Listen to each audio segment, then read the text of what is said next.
అనన్య ఆనంద భైరవిలా చీర కట్టుకుని ఆనంద భైరవిలా రెడీ అయి హాల్లో ఉన్న ఆనంద భైరవి సింహాసనంలో కూర్చొని కాలు మీద కాలు వేసుకొని ఊగుతూ ఉంటుంది. అప్పుడే అక్కడికి వచ్చిన ఆనంద, ఏంటి నాలా రెడీ అయితే నువ్వు ఈ ఆనంద భైరవి అయిపోతావా అని వెక్కిరించినట్టు మాట్లాడగానే అనన్య కోపంతో ఊగిపోతూ ఉంటుంది.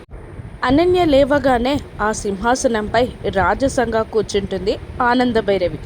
కాలు మీద కాలు వేసుకొని కాలు ఊపుతూ, ఇంకొకసారి ఈ సింహాసనం పైన కూర్చోవాలని ప్రయత్నించకు, మర్యాదగా ఉండదు అంటూ వార్నింగ్ ఇస్తూ ఉంటుంది ఆనంద అనన్యకి. నేను ఈ ఇంటి కోడల్ని, అక్కడ కూర్చునే హక్కు నాకు కూడా ఉంది అని అనన్య అంటూ ఉండగా, ఏంటి నువ్వు ఈ ఇంటి కోడలువా, రోహిత్ భార్యవి అని చెప్పడానికి ఒక్క సాక్ష్యాధారమైన నీ దగ్గరుందా అని ఆనంద అనన్యని నిలదీస్తూ ఉండగా, నేను తొందరలోనే సంపాదిస్తాను అని అంటూ ఉంటుంది అనన్య.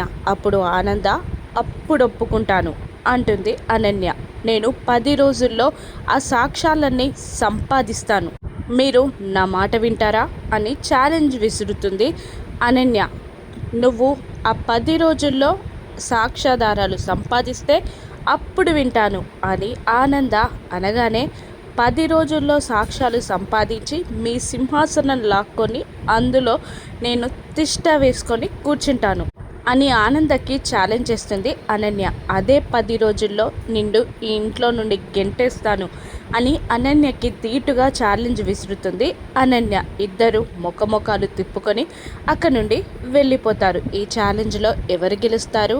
అనన్యని 10 రోజుల్లో ఇంట్లో నుండి ఆనంద భైరవి గెంటేస్తుందా, లేదంటే రోహిత్ భార్యనని సాక్ష్యాధారాలు అనన్య సంపాదిస్తుందా? రాను ఎపిసోడ్స్లో చూద్దాం. Thank you for watching.